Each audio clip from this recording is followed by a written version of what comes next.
le pouvoir du souffle. Parlons-en. En spiritualité, le souffle, il a souvent pas mal d'importance. Mais pas que en spiritualité. Maîtriser le souffle, c'est important aussi pour faire du sport.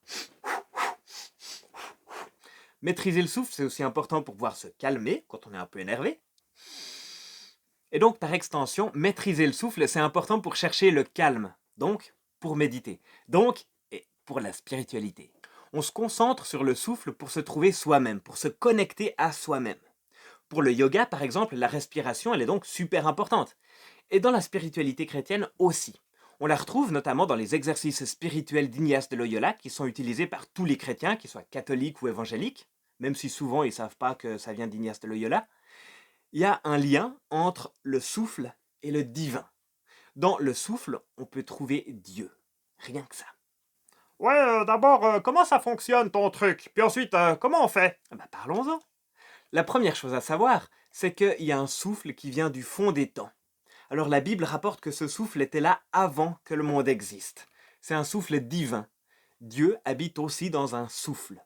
Dans les langues très anciennes de la Bible, que sont le grec de la Koïnée et l'hébreu classique, le même mot désigne à la fois le souffle, le vent et l'esprit, comme s'il y avait tout ça en même temps à chaque respiration. Ce souffle esprit divin, il inspire une sagesse divine. Ceux que ce souffle divin habite, ils parlent des paroles divines. Ce souffle divin met des paroles de prophétie dans la bouche de ceux qui rencontrent. Ça s'est fait uniquement comme ça jusqu'à ce que vienne un homme qui ouvre la voie. Cet homme, il était tout à fait humain. Et en même temps, il était complètement divin. Cet homme, il a donné sa vie pour nous ouvrir la voie. Donc cette voie, elle passe par un homme, et il s'appelle Jésus-Christ. Certains voient en lui un médium, la Bible en dit un peu plus à ce sujet. Mais c'est par cette voie ouverte que le souffle divin, qui est aussi Esprit de Dieu, peut habiter en nous. Ceux qui reçoivent Jésus-Christ reçoivent aussi ce souffle saint, cet Esprit de Dieu en eux. Ce souffle du Saint-Esprit en nous, c'est celui qui inspirait les prophètes et qui inspire aujourd'hui encore ceux qui le reçoivent. Il inspire parfois inconsciemment. Les gens qui l'ont font des choses, ils ne savent pas trop pourquoi ils les font, mais ça fait beaucoup de bien, c'était des choses inspirées. Et parfois aussi, ce souffle inspire très consciemment, avec des images, avec des rêves, avec des paroles comme ça, qui viennent de l'au-delà, qu'on reçoit. Ce souffle divin en nous, il porte aussi du fruit, il transforme les vies de ceux qui le reçoivent. Ce souffle du Saint-Esprit, il nous libère du poids de la mort, il nous ouvre à une vie profonde, à une vie plus vivante, à une vie qui est éternelle. Ouais, puis du coup, tu fais comment pour recevoir ce souffle? Alors, comment vivre de ce souffle? D'abord, il faut savoir qu'il n'y a qu'un seul chemin pour recevoir ce souffle. Ce chemin s'appelle Jésus-Christ, et c'est un beau chemin, il n'y a pas besoin d'en avoir peur. Ensuite, ce souffle-là, c'est pas un souffle qu'il faut maîtriser, comme le yoga propose, mais c'est un souffle divin qui nous maîtrise sans s'imposer. Donc seulement si nous le souhaitons. Notre rôle, du coup, c'est de rester ouvert à ce souffle en nous, pour qu'il puisse continuer à souffler en nous. Et donc, il ne s'agit pas d'être attentif à ma respiration pour faire le vide en moi, mais pour me remplir du souffle du Saint-Esprit de Dieu. Être attentif à notre respiration, ça permet la tranquillité de notre corps. Pour que notre esprit trouve le calme, souvent il a besoin que notre corps ait d'abord trouvé le calme.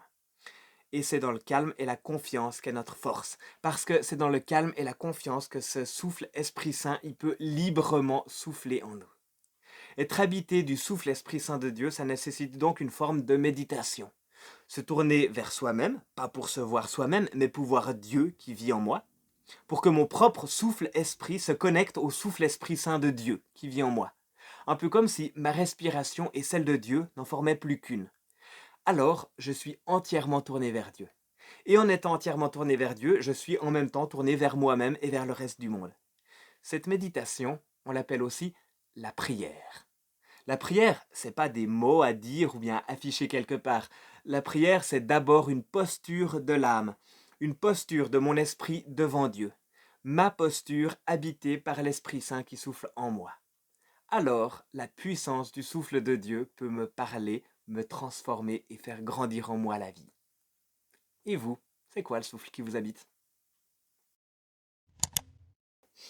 Et là, t'es en train de te sentir super bien connecté à Dieu?